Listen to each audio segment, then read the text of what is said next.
Welcome beautiful people. जैसे कि आप लोगों को पता है मेरा नाम हमज़ा है और आज हम लोग बात करने वाले हैं वंडर्स ऑफ द वर्ल्ड के ऊपर। अगर आप लोग मुझे इंस्टाग्राम पे फॉलो करते हो और मेरी इंस्टाग्राम की आईडी है हमज़ा_फैसल___, उस पर जाके मुझे फॉलो करें, लाइक करें सारी फ़ोटोज़, और वहाँ पे आप मुझे डीएम भी कर सकते हैं, कोई क्वेश्चन हो वो भी भेज सकते हैं। तो वहाँ पे मैंने पोल डाला था, लोगों से पूछा था कि आप लोग वंडर्स ऑफ द वर्ल्ड की सीरीज़ देखना चाहते हैं, तो बहुत सारे लोगों ने येस कहा।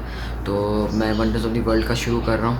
तो आज का जो पहला टॉपिक है वो हाजिया सूफिया है, जो कि टर्की में इस्तांबुल के शहर में है, जो और वो उसको टर्किश में आया सूफिया भी कहते हैं।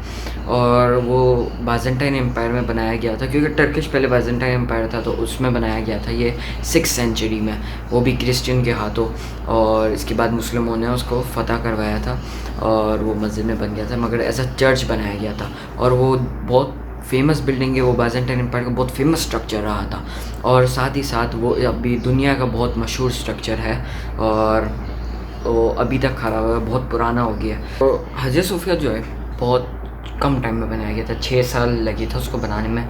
और जिस टाइम में वो बन रहा था उस टाइम के इंजीनियर्स बहुत मशहूर थे जो यूज़ किए गए थे, और उनका नाम था एंथेमियस, वो ट्रेल्स से थे, और इसेडोरस ऑफ मिलेटोस। और ये जो हैं अपने मशहूर मैथमेटिक्स और इंजीनियरिंग की और मैकेनिक्स में बहुत मशहूर थे वो। तो अब मैं बताता हूँ उसके स्ट्रक्चर के बारे में। इसमें जो है 3 आयल हैं, मतलब आप 3 रोज समझ लें या फिर 3 अलग अलग सेक्शन समझ लें। वो बनाए गए बड़े बड़े पिलर्स हैं, बहुत बड़े पिलर हैं, और मार्बल के बने हुए पूरे, लाइक कंप्लीट मार्बल, सीमेंट भी है, मार्बल के बनाए हुए हैं। तो ऊपर जाके वो पूरी कैनोपी को वो करते हैं, सपोर्ट करते हैं। साथ ही साथ इतनी सारी गैलरीज बनाई हुई हैं, विंडोज़ लगाई हुई हैं, ताकि डे लाइट ना, उस ज़माने में क्योंकि इतना लाइट थी भी नहीं और ना कोई इतनी ज़ाया करता था एनर्जी, तो इसीलिए उन्होंने विंडोज़ बहुत बड़ी बनाई थी। और मैं गया हुआ हूँ तो मैं मतलब फ़र्स्ट इम्प्रेशन ये है कि आप जैसे ही एंटर होते हैं उधर, तो आपको एकदम हाई रूफ़ मिलेगी, मतलब बहुत ज़्यादा ऊँची रूफ़, और मतलब बहुत ही ज़्यादा ऊंची रूफ़, इतनी नहीं कि जितनी आपके घर में होती, अच्छी खासी ऊंची रूफ़ है। और इतना बड़ा जो है ऊपर गुम्बद बना हुआ है, कैनोपी समझ लें। तो बहुत ही रिमार्केबल है ये जगह, और एक तरह से हम मुसलमानों के लिए एक मतलब एक निशानी भी है कि फ़तह करवाना और उसको अपने कब्ज़े में लेना। अच्छा, तो ये जो है ये इसको ऑर्डर किया गया था चर्च के तौर पे बनाना, और टेंपल के तौर पे इसकी फाउंडेशन लेके गई थी। और इसको जो है कॉन्स्टेंटाइन 1 ने बनाया था 325 में। और इसको इसके जो इंजीनियर्स थे बहुत रिमार्केबल थे, मैंने इससे पहले भी नाम बताया आपको उनका। और वो जो थे, इसके बाद वो चर्च में फायर लग गई थी, रायट्स हुए थे वहाँ पे, मतलब आप कह सकते हैं वो क्या बोलते हैं अपने जलसे की तरह नहीं, उसको बोलते प्रोटेस्ट, सही है। जैसे अभी हुआ था अमेरिका में ब्लैक लाइव्स मैटर के ऊपर, वो भी प्रोटेस्ट था। उस प्रोटेस्ट के दौरान आग लग गई थी, तो उसके बेटे ने वापस उसको, जो जिसने बनाया था उसके बेटे ने उसको 404 में वापस बनवाया था। और जो वापस बनवाया गया था वो ऑलमोस्ट सेम ही था, इतना कोई फ़र्क नहीं किया था, मगर बनवाया गया था वो वापस। इसके बाद वो वापस टूट गया था। 415 में चर्च वापस जल गया था, निका के दौरान। निका कोई इवेंट हुआ था वहाँ पे, रायट्स ही समझ लें, उसके दौरान हुआ था ये।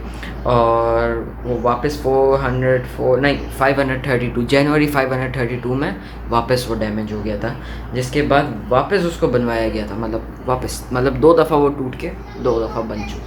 तो ये जो अभी जो स्ट्रक्चर है ये 6th सेंचुरी से, मगर इसके कुछ हिस्से वापस अर्थक्वेक में डैमेज हो गए थे, इसलिए उन स्ट्रक्चर्स को थोड़ा छोटा कर दिया था और थोड़े सपोर्ट्स लगा दिए, जैसे पिलर एक्स्ट्रा बना दिए थे।